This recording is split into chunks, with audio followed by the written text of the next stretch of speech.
अस्सलाम वालेकुम, मैं हूँ पारस जहाँ से। हमारे मुल्क में बहुत से मसाइल हैं, सियासी मसाइल हैं, समाजी मसाइल हैं, मौशी मसाइल हैं, गुर्बत के मसाइल हैं, बेरोज़गारी भी बड़ा मसला है, महंगाई भी बड़ा मसला है, इदारों में इस्लाहात मसला है, थाना और पुलिस कल्चर भी मसला है और इस मुल्क का एक अहम मसला इंतखाबी धांधली भी है।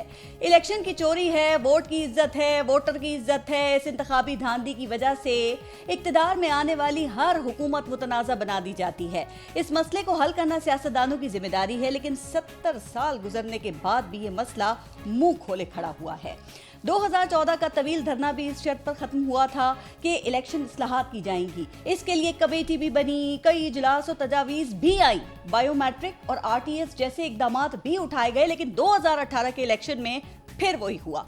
हर तरफ धांधली का शोर उठा जो आज तक जारी है। मौजूदा हुकूमत ने जल्दबाजी में इंतखाबी इस्लाहात का बिल असेंबली से पास तो करा लिया है, लेकिन इस पर एतराज़ात और तहफ़्फ़ुज़ात सर उठा रहे हैं।